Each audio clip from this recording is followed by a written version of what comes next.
नमस्कार। As a mathematics class 5 के बात है। आज मैं दोस्तों बहुत ही बेटर और बहुत ही एनर्जेटिक क्लास लेकर के आया हूँ, जिसका नाम है अलजेब्रा, बीजगणित। बीजगणित क्या है, इसकी अवधारणाएं और बीजी पद, कई सारी चीज़ें हैं जो इसके विषय में जानेंगे और शुरुआत करेंगे बहुत ही बेहतर तरीके से, एकदम न्यू से, कि बीजी पद क्या है, बीजी व्यंजक क्या है, ये सारी चीज़ों से आज शुरुआत करेंगे। तो बीजगणित में क्या होता है? बीजगणित में अज्ञात संख्याओं के स्थान पर, बीजगणित में क्या होता है कि अज्ञात संख्याओं के स्थान पर अक्षरों का प्रयोग किया जाता है। अक्षर क्या है? नेक्स्ट पढ़ेंगे। बीजगणित में क्या होता है? बीजगणित में अज्ञात अक्षरों के स्थान पर क्या किया जाता है? अक्षरों का प्रयोग किया जाता है। इन्हें अक्षर या बीज संख्या कहते हैं, अक्षर या बीज कहते हैं। अब इसके बाद पढ़ेंगे चर क्या है और अचर क्या है, जो कि बीजगणित में इन दोनों चीज़ों को जान लेना बहुत ही आवश्यक है, क्योंकि चर और अचर संख्या यदि पता नहीं होगी तो हम बीजगणित में नेक्स्ट में आगे नहीं बढ़ पाएंगे। तो सबसे पहले पढ़ेंगे चर संख्याएं क्या है। बीजगणित में सबसे पहले पढ़ेंगे ये चर संख्याएं क्या है। चर संख्या,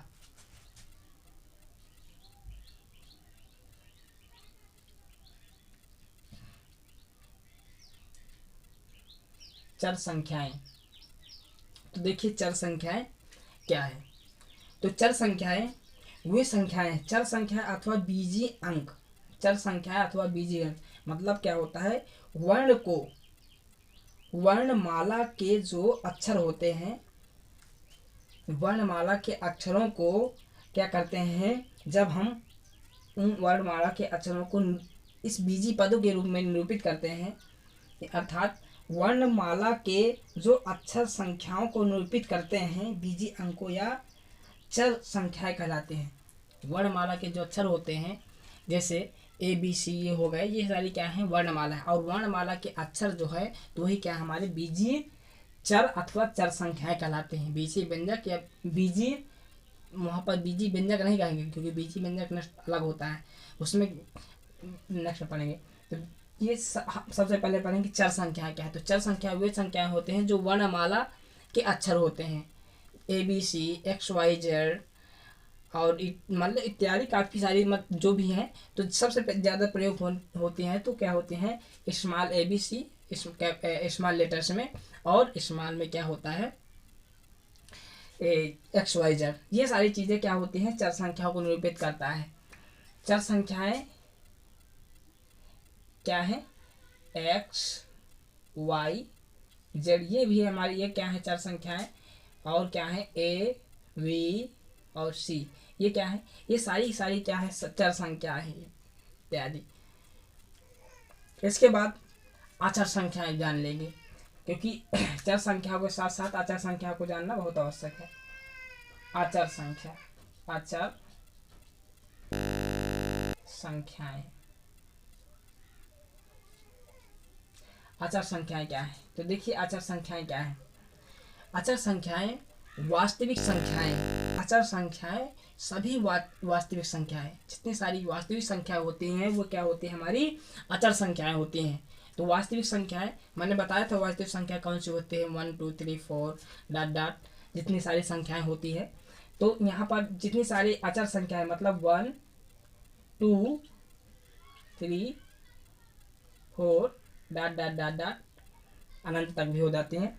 तो ये क्या होंगी? हमारी अचर संख्याएं होती हैं। जो वास्तविक संख्याएं हैं वही क्या है? अचर संख्याएं। और अचर संख्या, अब इसके बाद नेक्स्ट में पढ़ेंगे हम, क्या पढ़ेंगे? अचर बीजगणितीय व्यंजक। चर संख्याएं पढ़ें और अचर संख्याएं पढ़ें। इसके बाद हम नेक्स्ट में पढ़ेंगे बीजगणितीय व्यंजक। बीजगणितीय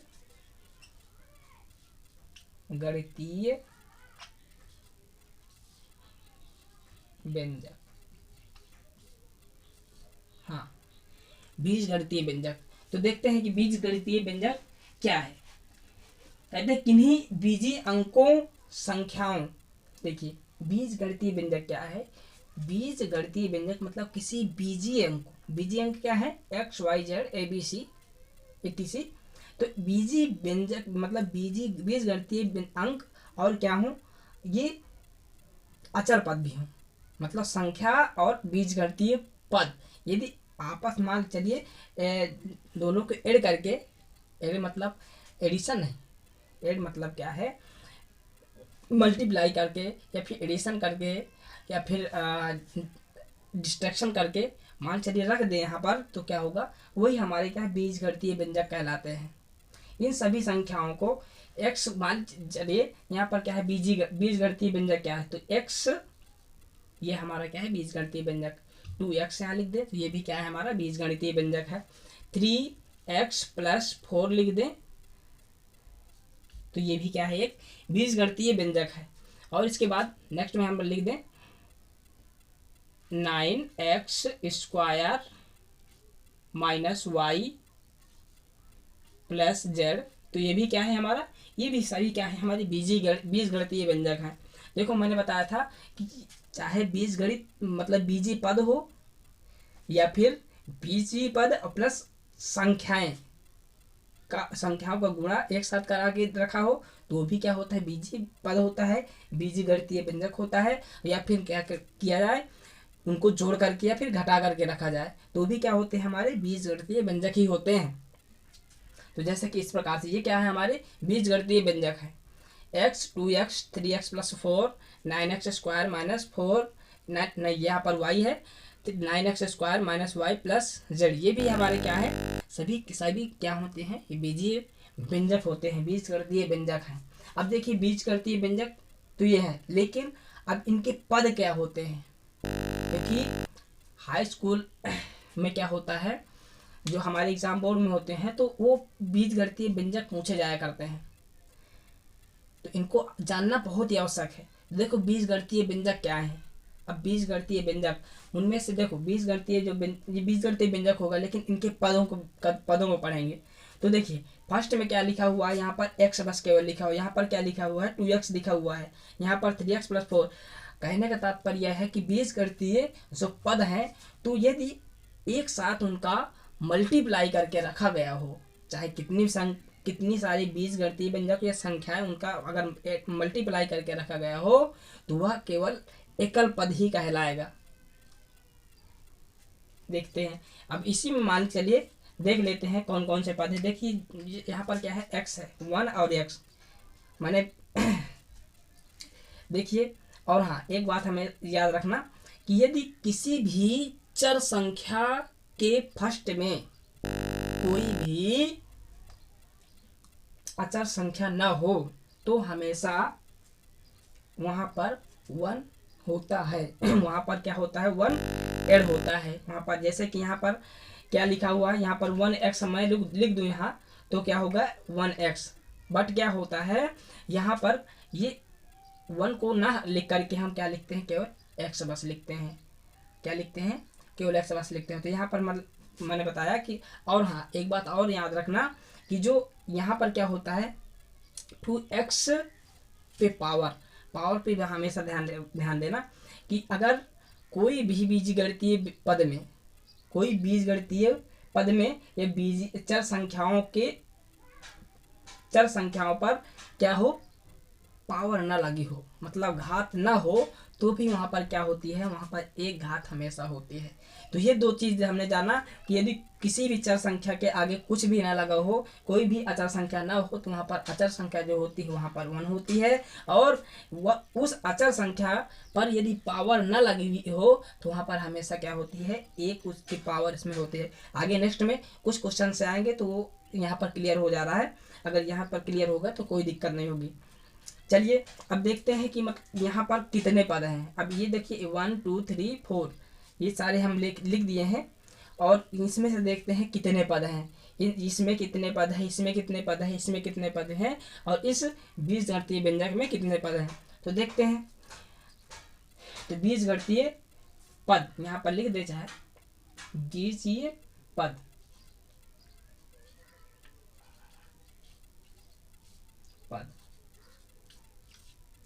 तो देखिए फर्स्ट वाले में हमारे जो यहाँ पर x लिखा हुआ है, तो यहाँ पर क्या है, एकल पद है। ये क्या है हमारा, x एकल पद है। x जो है तो क्या है, एकल पद। सेकेंड 2x है, तो देखिए यहाँ पर क्या लिखा हुआ 2x, तो यहाँ पर हम ये नहीं कहेंगे कि यहाँ पर क्या है, द्वितीय पद है। यहाँ पर द्विपदी नहीं है, द्विपदीय नहीं है, क्योंकि यहाँ पर क्या है 2 और x का क्या हुआ है, मल्टीप्लाई हुआ है, यहाँ पर गुणा हुआ है, तो ये हमारा क्या है, एक ही पद है। ठीक, तो देखिए 2x लिखा हो तो ये भी क्या है, एक एकल पद ही है, एकल पद, एकल पद ही है। और देखते हैं नेक्स्ट वाला, देखो 3x + 4। देखिए 3x + 4, 3x + 4। अब यहाँ से देखिए, मैंने क्या बताया था कि यदि प्लस और माइनस से अगर मतलब अलग करके रखे गए हों, तो वहाँ पर हम उन पदों को गिनेंगे। जैसे कि यहाँ पर कितने पद हैं, यहाँ पर देखिए 3x, तो 3x एक पद हो गया, और ये 4 है एक, तो ये भी क्या हो गया, एक पद हो गया। तो देखिए, तो यहाँ पर इसमें कितने पद होंगे, द्विपदी होंगे। क्या होंगे, द्विपदी। ये 3x जो है तो ये भी क्या है, एक पद है, और ये 4 भी है, एक पद है। तो यहाँ पर इन दोनों को हम क्या कहेंगे, ये जो हमारा बीजी व्यंजक है, तो ये क्या है, द्विपदीय व्यंजक है, द्विपदीय व्यंजक। ये क्या है, द्विपदीय व्यंजक है। और यहाँ पर देखिए नेक्स्ट 9x² - y और +z। तो देखिए यहाँ पर क्या लिखा हुआ, 9x² -y और +z। तो यहाँ से देखिए, यहाँ पर 9x² है, तो यहाँ पर ये नहीं कहेंगे कि यहाँ पर 1 2 3 और यहाँ पर कितने पद हैं, 2 पद, मतलब कितने पद है, 1 2 3 3 इसमें है, 4 और 5, ये नहीं कहेंगे। यहाँ पर सिर्फ इतना कहेंगे कि ये वाला जो हमारा पद है, तो एक ये पद हो गया, एक पद ये हो गया, और एक पद ये हो गया। क्योंकि यहाँ पर मैं बताया था कि प्लस और माइनस से यहाँ पर जो पद हमारे होते हैं डिवाइड होते हैं। अगर प्लस जैसे मान चले 9x² लिखा हुआ, तो ये एक पद हो गया। यहाँ माइनस क्या कर रहा है, अलग कर रहा है इस पद को, तो यहाँ पर क्या होगा, y हो गया। तो 9x² और ये y और z, ये तीनों क्या है, अलग पद है। तो इससे क्या कहेंगे, ये क्या, कौन सा व्यंजक है, त्रिपदीय व्यंजक है, त्रिपदीय व्यंजक। ये हमारा त्रिपदीय व्यंजक है। और भी ले ले, मान चलिए यहाँ पर लिखा हुआ हो 3x²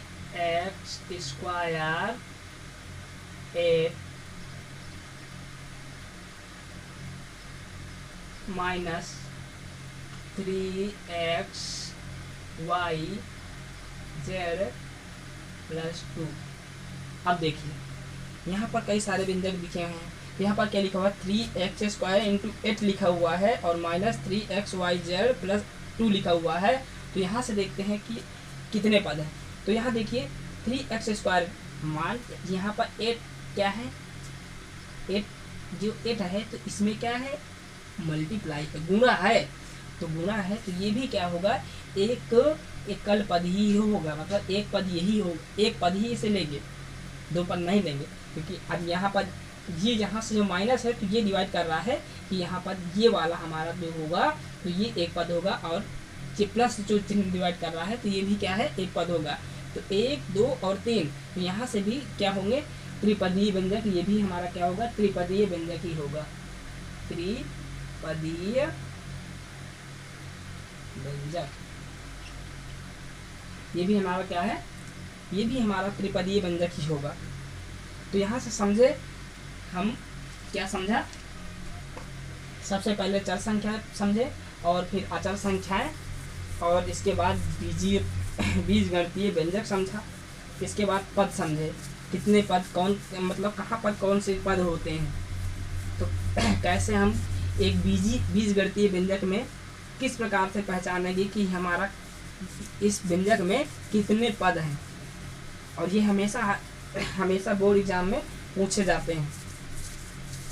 2 नंबर का होता है, पूछे जाते हैं।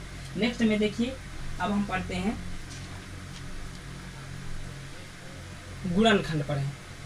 क्योंकि बीजगणित में जैसे कि मैंने बताया था, कई सारे पद मैंने ऐड करके बताया था वहाँ पर, 3x² जो लिखा था। तो अब यहाँ पर पढ़ेंगे कि गुणनखंड क्या है। जो बीजगणित में हो, मतलब हमारे पद हैं, तो उसके गुणनखंड क्या है, इसके विषय में पढ़ेंगे। गुणनखंड,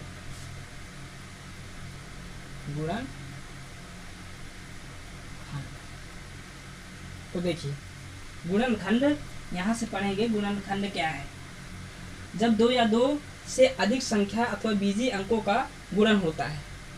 जब दो बीजीय अंकों का, 2 या 2 से अधिक, जब 2 या 2 से अधिक बीजीय अंकों अथवा अंकों का, बीजीय अंकों अथवा वास्तविक संख्या या नेचुरल नंबर या होल नंबर का क्या हो, ऐड हो या मल्टीप्लाई हो, तो वही जो होता है तो हमारा गुणनखंड कहलाता है। बट अब यहाँ से क्या समझेंगे, तो उनमें से प्रत्येक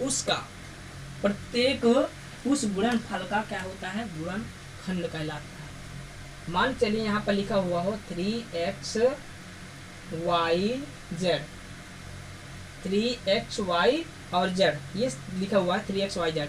तो यहाँ पर देखो, मैंने बताया था डिस्कशन में कि ये 2 या 2 से अधिक बीजीय पद या बीजीय अंक या नेचुरल नंबर या वास्तविक संख्याएं क्या हो, उसमें गुणनखंड के रूप में हो।